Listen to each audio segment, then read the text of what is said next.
Halo teman-teman, perkenalkan nama saya Fitri Kristiani Zega, NIM 2322010085, Fakultas Ekonomi, Program Studi Manajemen, Universitas Nias. Pada saat ini saya akan memaparkan video penyelesaian metode Simplex, dan ini adalah mata kuliah riset operasi. Selamat mengikuti teman-teman. Bye-bye. Baik teman-teman, di sini kita memiliki contoh soal minimisasi metode Simplex dengan fungsi tujuan min Z sama dengan min 3x1 ditambah x2 ditambah x3 dengan fungsi kendalanya yaitu 1x1 dikurang 2x2 ditambah x3 lebih kecil atau sama dengan 11. Kendala yang kedua yaitu min 4x1 tambah x2 ditambah 2x3 lebih besar atau sama dengan 3. Dan kendala yang ketiga yaitu 2x1 dikurang x3 sama dengan min 1. Nah teman-teman, karena kita telah menentukan soalnya, sekarang kita masuk dalam metode penyelesaiannya. Yang pertama, kita menyelesaikan dulu fungsi kendalanya. Nah, dalam fungsi kendala ini, kita diminta untuk mengubah setiap tanda persamaan menjadi sama dengan. Nah, sekarang kita masuk pada fungsi kendala yang pertama, di mana fungsi kendala yang pertama yaitu x1 dikurang 2x2 ditambah x3 kurang lebih atau sama dengan 11. Nah, jadi kurang lebih atau sama dengan ini diubah menjadi sama dengan. Nah, kalau kita mengubahnya menjadi sama dengan, maka di tanda persamaan ini kita menambahkan variabel slack atau bisa disimbolkan dengan S. Maka fungsi kendala yang pertama itu menjadi x1 dikurang 2x2 ditambah x3 ditambah slack 1 atau S1 sama dengan 11. Jadi fungsi kendala yang pertamanya yaitu ini. Nah, sekarang kita masuk pada fungsi kendala yang kedua, di mana fungsi kendala yang kedua ini yaitu min 4x1 ditambah x2 ditambah 2x3 lebih besar atau sama dengan 3. Nah, dalam persyaratannya, untuk fungsi kendala dengan tanda persamaan lebih besar atau sama dengan, ini diubah menjadi lebih kecil atau sama dengan mengalihkannya dengan min 1. Jadi, tanda ini, tanda lebih besar atau sama dengan ini diubah menjadi lebih kecil atau sama dengan cara mengalihkannya dengan min 1. Jadi kita mengalihkannya jadi min 1 dikali min 4x menjadi 4x1 min 1 dikali 1x2 yaitu min 1 min x2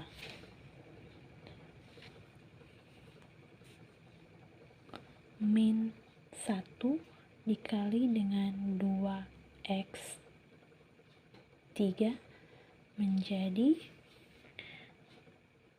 min 2x3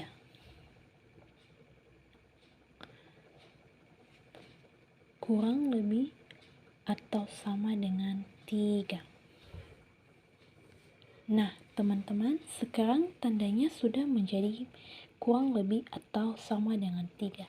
Nah, sesuai dengan persyaratannya di awal tadi, kalau persamaannya kurang lebih atau sama dengan 3, maka diubah menjadi sama dengan.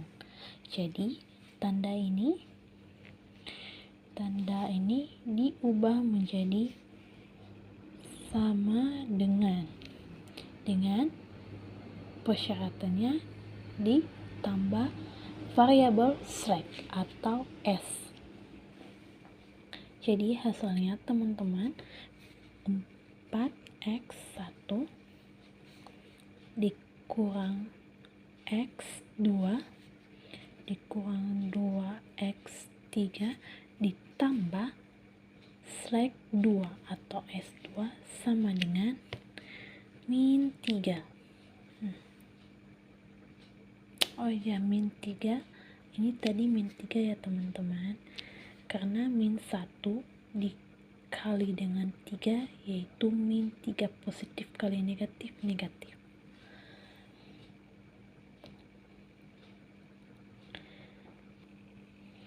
Nah, sekarang karena persamaannya sudah menjadi sama dengan, ada lagi persyaratannya, yaitu untuk fungsi kendala dengan tanda persamaan sama dengan, tambahkan variabel artifisial atau disimbolkan dengan R. Maka menjadi disimbolkan dengan R dengan cara mengalihkannya dengan min 1. Karena hasil kanannya kan min 3, jadi di persyaratannya fungsi kendala tidak boleh bernilai negatif pada nilai kanannya. Apabila terdapat nilai negatif, maka diubah menjadi positif dengan cara mengalihkannya dengan min 1. Jadi hasilnya yaitu min 1 dikali 4x1 menjadi min 4x1 ditambah x2 ditambah 2x3 ditambah, tidak, ini kan negatif dengan positif, berarti ini negatif ya teman-teman. Jadi min S2 ditambah R ini tadi kan variabel artifisial, jadi R1 sama dengan 3. Nah, jadi fungsi kendala yang kedua yaitu ini. Kita tandai ya teman-teman ya. Inilah fungsi kendala yang kedua. Sekarang kita masuk pada fungsi kendala yang ketiga. Nah, di fungsi kendala yang ketiga itu ada 2x1 dikurang x3 sama dengan min 1. Dengan persyaratan tadi kan teman-teman, kalau nilai persamaannya sama dengan, ditambahkan variabel artifisial.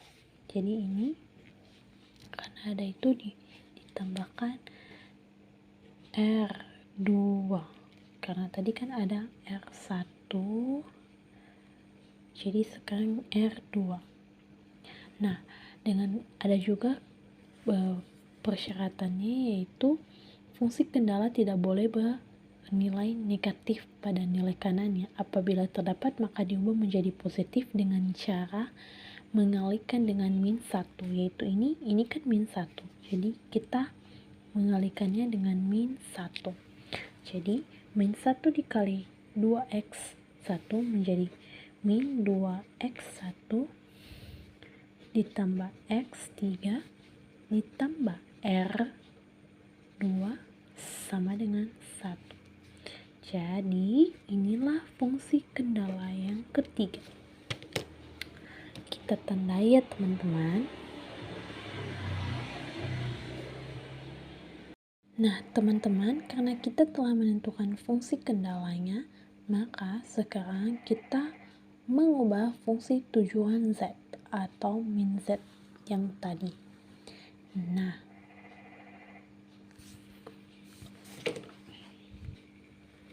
fungsi tujuannya tadi kan teman-teman sama dengan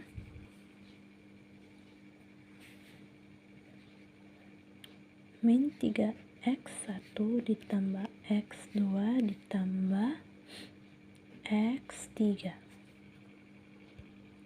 Nah, di dalam fungsi tujuan Z ini, kita harus memasukkan semua variabel yang ada di fungsi kendala, yaitu variabel yang ada di sini tadi, di fungsi kendala pertama, kedua, dan ketiga.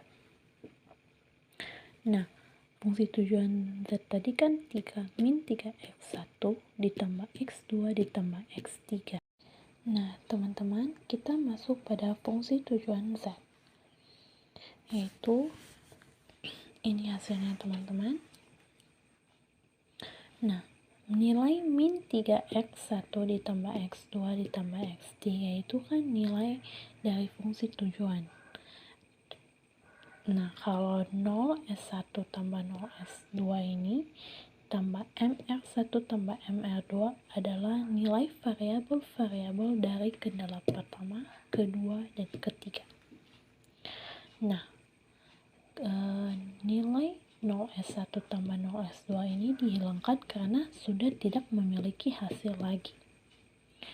Nah, sekarang nilainya min 3x1 tambah x2 tambah x3 tambah m 3 tambah 4x1 dikurang x2 dikurang 2x3 ditambah s2 ditambah m dalam kurung 1 ditambah 2x1 dikurang x3.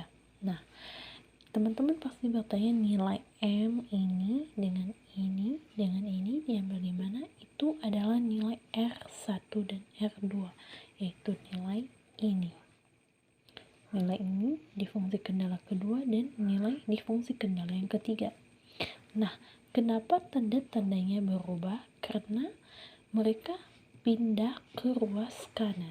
Sesuai dengan ketentuan, jika yang negatif pindah ke ruas kanan, maka dia akan menjadi positif, dan jika dia positif dan pindah ke ruas kanan, dia akan menjadi negatif. Makanya tandanya pada berubah. Nah, sekarang kita telah menentukan R1 dan R2-nya. Maka sekarang kita masuk dalam penyelesaian hasil ini. Nah, sekarang hasil perhitungan ini sudah kita dapat ya teman-teman, yaitu ini. Nah, kalau teman-teman bertanya 3M ini didapat dari mana, maka hasilnya yaitu dari sini. M kali 1. Jadi M ini pasti ada nilainya yaitu 1. Berarti 1M dikali 3M. 3 yaitu 3M. 1M dikali 4 yaitu 4M X1. Begitu seterusnya teman-teman. Jadi kayak nah, teman-teman, karena kita telah mendapatkan nilai Z ini, maka sekarang kita menggabungkan X1 dengan X1, X2 dengan X2, kita mengelompokkannya. Jadi hasilnya menjadi. Nah, teman-teman, di sini kita telah mengelompokkan X1 dengan X1, X2 dengan X2, X3, MS, S2 dan M. Maka hasilnya ya ini hasilnya teman-teman. Ya teman-teman. Nah, karena kita telah menggabungkan X1 dengan X1, begitu dengan X2, X3, maka kita mencari nilai kanan. Jadi nilai kanannya itu yaitu positif 4M. Nah, untuk mendapatkan nilai kanannya, kita memindahkan nilai ini semua ke ruas kiri. Nah, jadi kalau kita memindahkannya, maka semua tandanya berubah. Yang positif jadi negatif, yang negatif jadi positif. Maka nilai Z-nya yaitu ini 3 dikurang 6M X1 ditambah min 1 tambah M X2 tambah min 1 tambah 3M X3 min MS2 sama dengan 4M. Jadi nilai kanannya yaitu 4M. Jadi teman-teman, nilai Z-nya yaitu ini. Nilai Z-nya yaitu ini, teman-teman. Nilai Z-nya yaitu ini. Nah, sekarang kita masuk pada tabel simplex. Jadi di sini ada tabel simplexnya. Jadi teman-teman, kalau ada yang bertanya variabel A, B, C ini maksudnya yaitu kendala pertama, kedua, dan ketiga. Nah, nilai Z ini diambil dari nilai Z yang telah kita dapat tadi, yaitu nilai Z ini. Jadi ini X1-nya, ini X2-nya, ini nilai X3-nya. Dan ini nilai kanannya 4M. Nah, begitu juga dengan kendala yang pertama. Nah, nilai hasil ini diambil dari kendala yang pertama, yaitu ini. Hasil ini bersama dengan nilai kanannya. Begitu dengan kendala yang kedua dan ketiga. Kita ambil dari nilai kendala yang tadi. Nah, teman-teman, karena kita telah membuat tabel simplex, sekarang kita masuk dalam menentukan kolom kunci atau kita sikat kakak. Persyaratan dalam menentukan kolom kunci ini yaitu merupakan nilai positif yang terbesar pada baris Z. Nah, nilai positif yang terbesar pada nilai Z yaitu ini terletak pada X3. Jadi nilai kolom kunci kita singkat saja jadi kakak yaitu ini. Karena dimana min 1 ditambah 3 sama dengan min 1 ditambah 3 yaitu 2M. Jadi dialah nilai yang terbesar di kolom Z ini, pada baris Z ini. Jadi inilah kolom kuncinya, teman-teman, berada pada X3. Kolom kunci.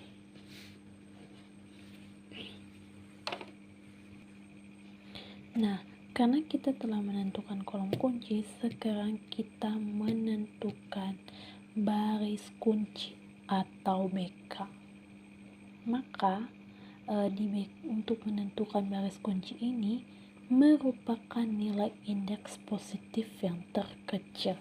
Nah, di sini kita telah mendapat nilai indeksnya.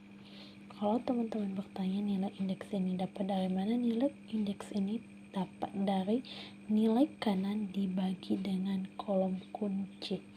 Jadi 11 dibagi 1 sama dengan 11, 3 dibagi 2 sama dengan 1,5, dan 1 dibagi 1 sama dengan 1.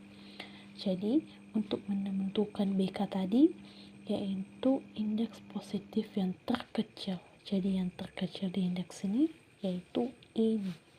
Jadi BK-nya yaitu ini. Nah, kita kan telah menentukan BK baris kunci. Sekarang kita menentukan angka kunci. Angka kunci itu merupakan hasil perpotongan BK dan KK, yaitu 1. Jadi ini angka kunci 1.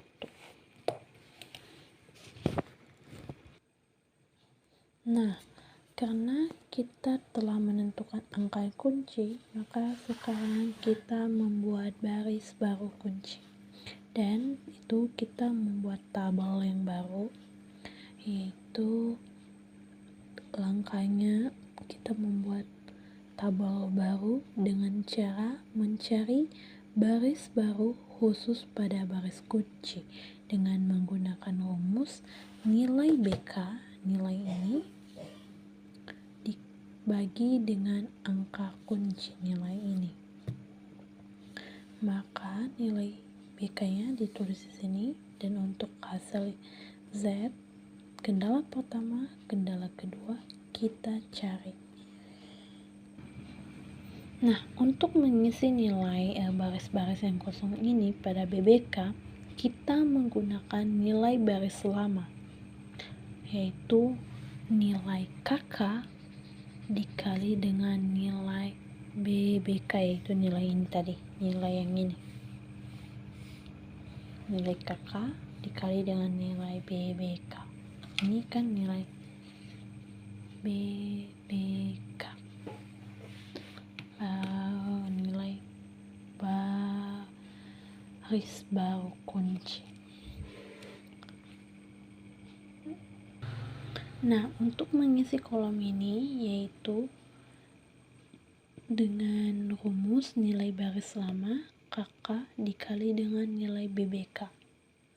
Jadi nilai baris lama X1 yaitu 3 dikurang 6mm, dan nilai min 1 ditambah 3M ini adalah nilai KK, dan min 2 ini adalah nilai X1 di baris baru kunci. Jadi hasilnya yaitu kita hitung dulu yang di dalam kurung. Jadi min 1 dikurang dengan min 2. Jadi min 1, jadi hasil dari X1 ini yaitu 3 dikurang 6M dalam kurung 2 dikurang 6M, maka hasilnya jadi 1. Nah, karena kita telah menentukan BBK tadi, kita mengisi baris-baris yang kosong, yaitu kita mengisi dulu baris Z, yaitu caranya begini, dimana saya menjelaskan tadi, yaitu 3 dikurang 6M ini diambil dari nilai tabel yang lama, nilai Z yang ini, dan min 1 tambah 3M ini diambil dari nilai KK kolom kunci, dan 2 diambil dari nilai BK baris kunci. Jadi begitu dengan hasil seterusnya, dikalikan saja, diikuti. Nah, teman-teman, jadi baris baru kunci ini kita telah mengisi tabel-tabelnya, yaitu ini. Nah, dengan perhitungannya tadi caranya seperti ini.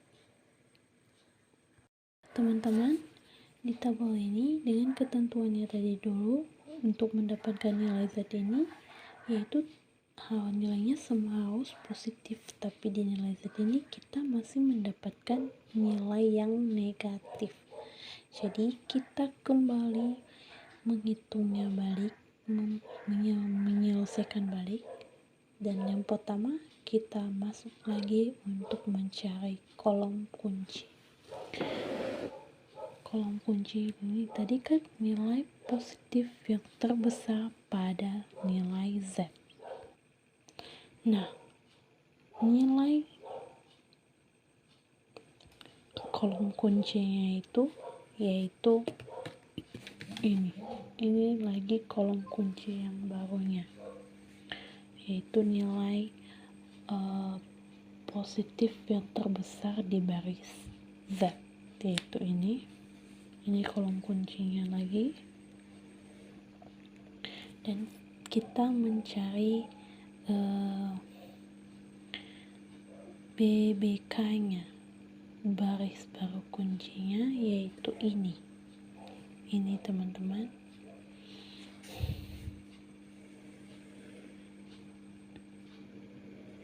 Baris baru kunci BBK, dan ini adalah angka kunci. Nah, ini dulu teman-teman untuk mendapatkan nilai BK. Nilai BK kan nilai indeks positif yang terkecil. Jadi aku lupa tadi teman-teman. Jadi kita menentukan dulu indeksnya. Jadi rumusnya tadi kan nilai kanan dibagi dengan kakak kolom kunci. Jadi 10 dibagi min 2 yaitu min 5. 1 dibagi 1 yaitu 1, dan 1 dibagi 0 yaitu 0. Jadi nilai BB positif yang terkecil itu kan 1, makanya nilai BK nya yaitu ini. Nah, di sini tadi teman-teman kita telah menentukan BBK nya yaitu ini di tabel yang baru. Maka sekarang kita membuat tabel yang baru lagi. Nah, ini teman-teman udah diisi. Ini BBK-nya tadi, ini BBK-nya. Dan tugas kita sekarang adalah melengkapi baris-baris yang kosong. Dan di sini sudah saya lengkapi, teman-teman. Kita bisa mengikuti contoh hasilnya didapat dari mana? Dari penjelasan di belakang tadi. Maka inilah hasilnya. Nah, di sini teman-teman, jadi di nilai ini masih ada nilai yang positif di nilai Z-nya. Jadi kita kembali membuat tabel lagi, kembali. Kita menentukan kolom kuncinya lagi teman-teman, yang udah tentu kolom kuncinya yaitu X1, karena ini nilai yang paling kecil, nilai positif yang paling kecil itu 1.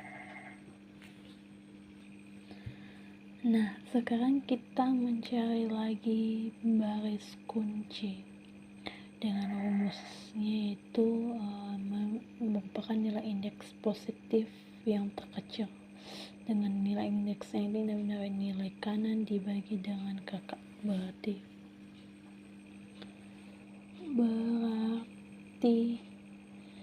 12 dibagi dengan 3 sama dengan 4. 1 dibagi dengan 0 sama dengan 0, dan 1 dibagi min 2 sama dengan min 0,5. Nah, nilai BK terkecil adalah nilai indeks positif terkecil, yaitu berarti ini BK nya, baris kuncinya. Yuk kita tandai. Ini baris kuncinya.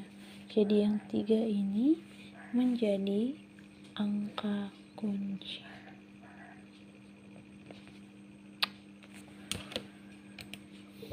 Nah, karena ini sudah ditentukan, kita kembali membuat tabel BBK. Ini adalah nilai BBK-nya. Nilai BBK-nya yang pertama tadi kan ini. Nah, untuk mengisi kolom-kolom yang kosong ini, baris-baris yang kosong ini, kita menggunakan rumus yang tadi, yaitu ya teman-teman, dengan menggunakan tabel yang lama dikalikan dengan kakak dan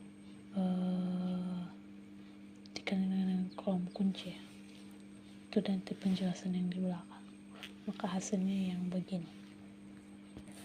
Nah, kita perhatikan teman-teman, nilai yang X1, X2, X3 ini udah nggak ada yang positif lagi. Jadi kita udah mau selesai. Karena telah diketahui pada baris Z tidak ada lagi nilai yang positif,